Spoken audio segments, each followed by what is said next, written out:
Paging Aitken Robertson to courtroom number 2. The jury is back with a verdict.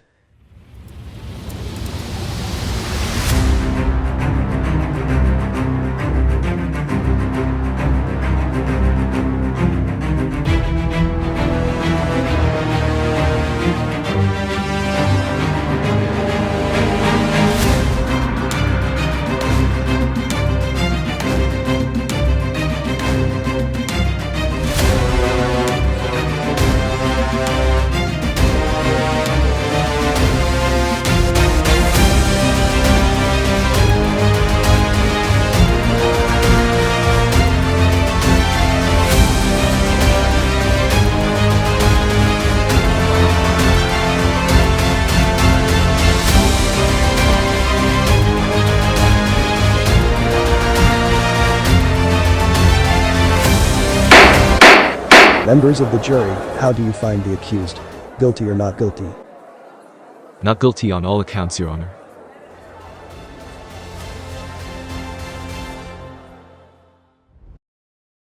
Welcome back to Legally Speaking. I'm your host, Melanie van Orde, licensed paralegal, and I'm here to help you navigate the complexities of the legal system. So today we are tackling a common question. I just had 2 beers. Can I still win my case? Well, we are joined by counsel Will Hume, who will walk us through the legal realities of impaired driving cases and whether the 2 beer defense holds up in court. So, Will, if someone comes to you and said, I only had 2 beers before being pulled over, can I win? What would be the response to that? Well, with 2 beers, I'm sure the individual might be thinking, 2 beers can impact people differently. Someone that isn't a frequent drinker would certainly have a higher degree of impairment with 2 beers as opposed to someone that is a regular drinker. And this raises the question of, can you win, of course? And is it possible to argue that you weren't impaired because you simply only had 2 beers? Now, there was at one point a defense called the Carter defense. And this was a legal strategy that was employed when someone was charged with driving while under the influence.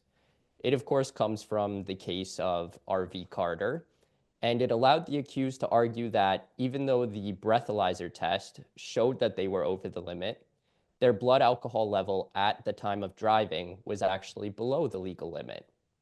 So to do this, they would have to show evidence, like how much alcohol they drank, any expert calculations, and all of that would be used to create doubt about the test results.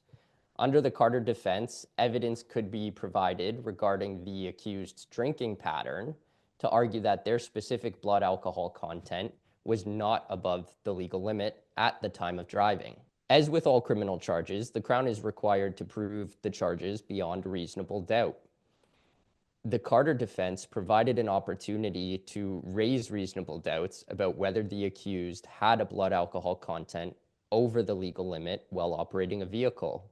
However, this defense is no longer allowed because of changes made to the criminal code.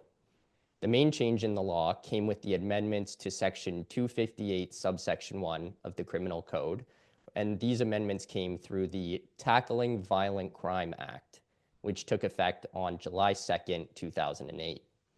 These changes made it harder to challenge the accuracy and identity of a breathalyzer test.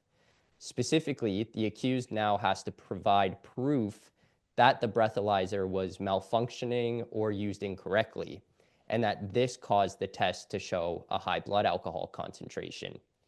As a result, the old Carter defense, which used evidence of the accused's drinking habits to raise doubt about the breathalyzer results, is no longer enough on its own. In 2008, these new rules were introduced that say evidence about alcohol consumption and how the body processes alcohol can't be used to argue that the breathalyzer test was wrong. So while this individual might be feeling that 2 beers isn't really enough for them to be considered impaired, raising evidence about the individual's drinking habits or their frequency of drinking won't really help them win the case. Now, if they want to challenge the test results, they must provide proof that the breathalyzer itself was broken or not calibrated or ultimately not used properly. Thank you so much, Will, for answering the question about I just had 2 beers. Can I win? And thank you to everyone else for joining us today on Legally Speaking. Don't forget to like, subscribe, and hit that notification bell so you never miss another video. Until next time, stay informed, stay engaged, and take care. Thank you for tuning in to Legally Speaking, proudly brought to you by Aitken Robertson Criminal Defence. We represent clients facing criminal charges all over Ontario, providing you with legal support and dedicated advocacy. If you enjoyed this episode and want to see more content, please like and subscribe to our channel. For more information, visit our website. We also offer free books on various types of criminal charges, which you can request on our website or by using the QR codes on your screen now. For legal assistance, call us today or visit our website to request a meeting with one of our experienced lawyers or licensed paralegals. Thank you for watching, and we'll see you next time on Legally Speaking.